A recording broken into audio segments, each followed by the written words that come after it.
Hey you guys, and welcome back to my channel. If you're new here, I'm Christina, and today I'm going to be talking to you guys a little bit about getting some quiet time as a mom.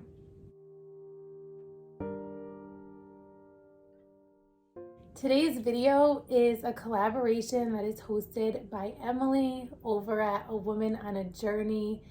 I just love Emily, and I'm always excited to jump in on her collaborations because I love how intentional she is as a mom and as a woman and as a woman of faith. So if you don't know Emily, I will link her channel down below as well as the playlist to this collaboration. So super informal video for me for you guys today. I am in my sweats on my couch with a blanket. I'm here alone, home with just my daughter.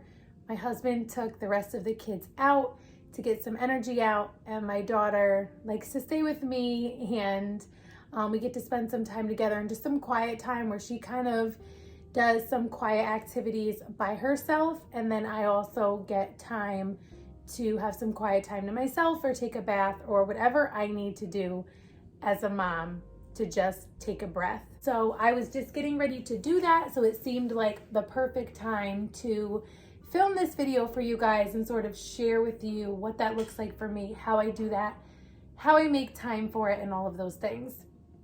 So if you hear any rustling around, my daughter is out in the kitchen doing some coloring and just like some activities that she likes to do when she doesn't have her younger two toddler siblings trying to grab at whatever she's doing. So it's really nice for the both of us to be able to be home alone. We spend some intentional time together, and we both just get some time to have quiet time to ourselves. Last week, I was part of a collaboration about how I fight getting overwhelmed as a mom. And so I shared a couple of these things as part of that collaboration, as part of that video, because I was talking to you guys about how I keep from getting overwhelmed. And one of those ways is my quiet time and spending time with the Lord. So I talked in that video about how I like to listen to my worship music, but sometimes I just have nothing on and I just enjoy the quiet, where I try to pray and read my Bible, and then a couple of other books that I'm going to share with you.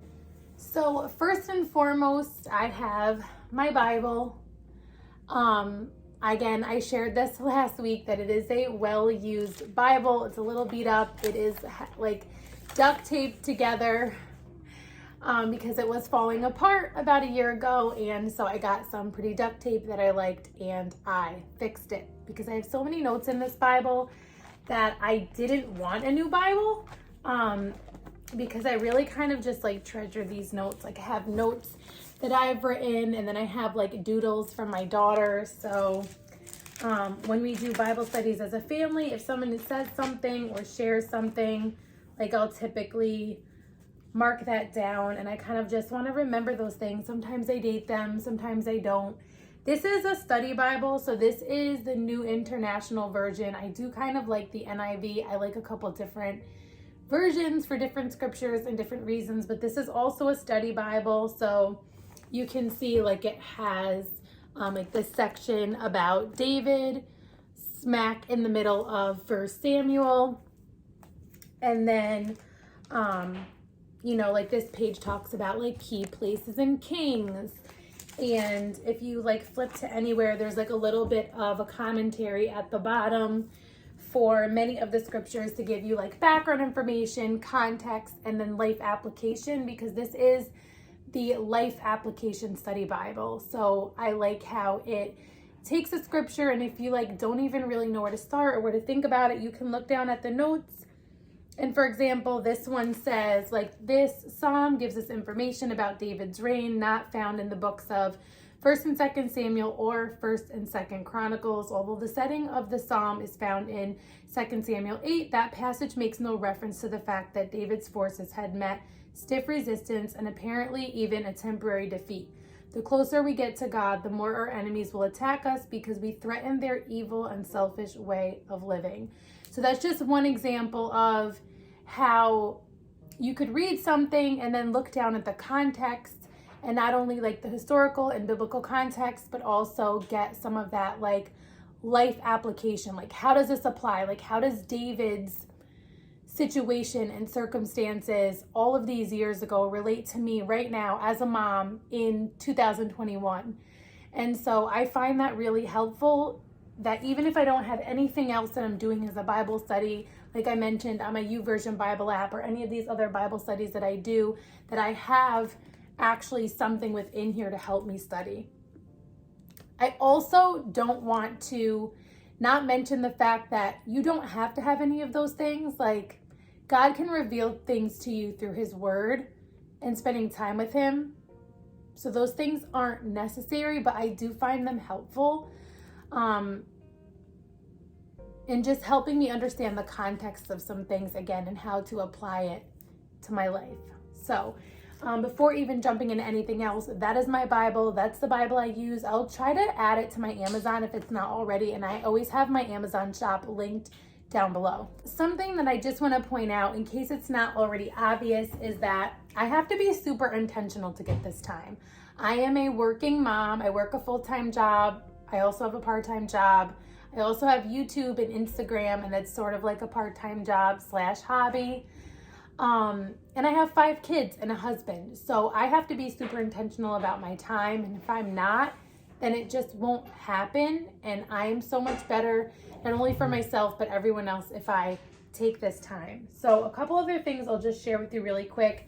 Like, this is the book that I'm currently reading. I usually have a book, like a motherhood / faith-based book, like a Christian book that I'm always reading. And this one, Becoming Mom Strong, I've been reading it for a couple months because, again, I don't get as much time as I would love to sit and read, but when I do have an opportunity to pick it up, even if it's just a few pages, there's always something encouraging to build my faith and to make me feel seen and heard as a mom, because Heidi St. John, who wrote this, has raised many children and has grandchildren and is a woman of faith. So this is Becoming Mom Strong. So I'm really loving this.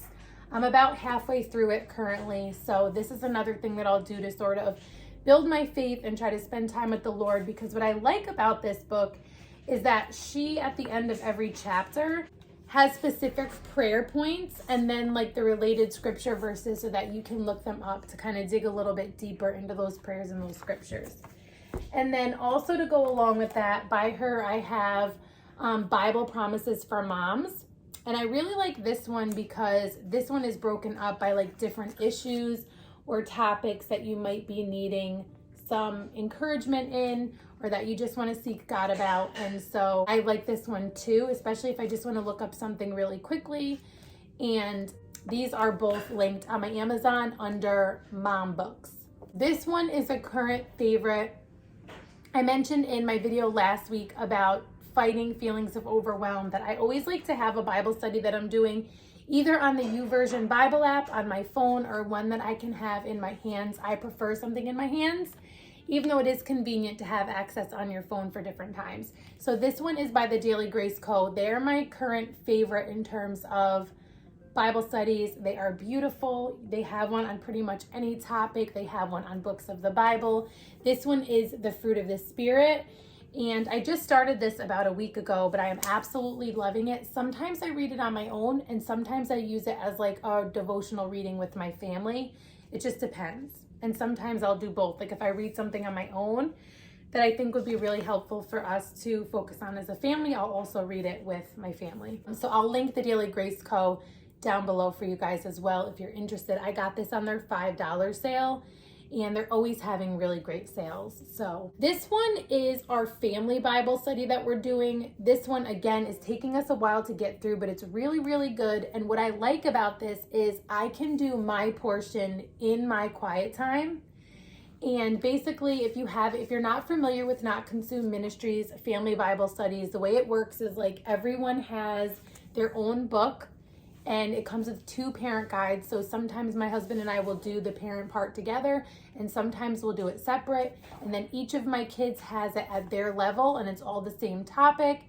And then we do those things independently, so it kind of like builds that devotional time alone with the Lord. And then you come together and discuss together, and then it builds that family aspect. And then also everyone has something to bring to the table because they've already studied and thought through it and prayed on their own. So it's pretty cool.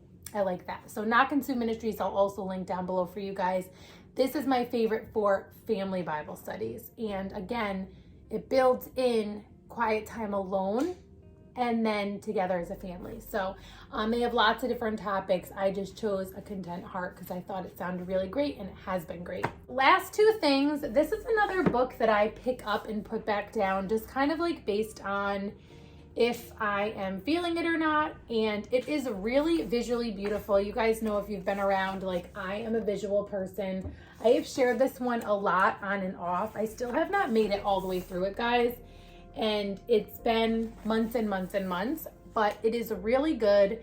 And I don't always read things cover to cover before I move on. Some things I pick up and put down depending on what they are. And this is Hinds Feet on High Places, and this is the visual journey. So there's a regular book, the original from, like, I don't know, 30 years ago or something. But this one has beautiful watercolors. It has scripture pages.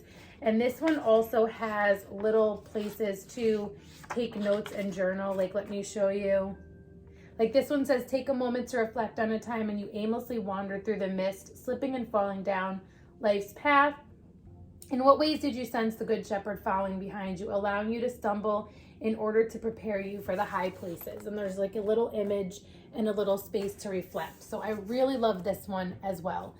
Last thing that I want to share with you is just my prayer journal. I just recently started prayer journaling again. It had been pretty much years since I have prayer journaled. It's been at least 3, maybe 4, maybe 5 years.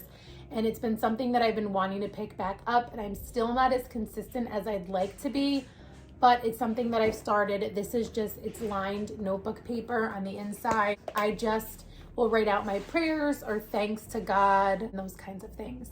So that's really it for like the things that I'm using right now. I don't think that any of those are necessary, but they do kind of like guide my time. Sometimes I'm just quiet and I pray and I listen. I hope this kind of helps maybe encourage you or guide you in ways to take some quiet time as a mom, take some time to recharge spiritually and kind of get in a good place so that you can be in a good place to serve your family and encourage those around you. So if you liked this video, please give it a thumbs up.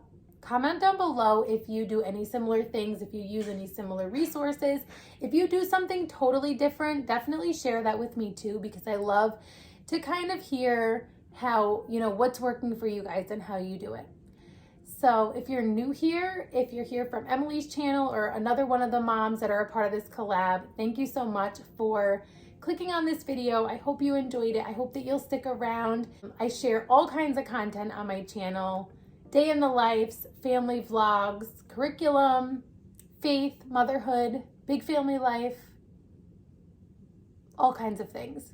So if any of that interests you, click the red subscribe button, click the notifications bell so that you know when I have a new video coming out. I would love if you'd introduce yourself down below so I can get to know you guys.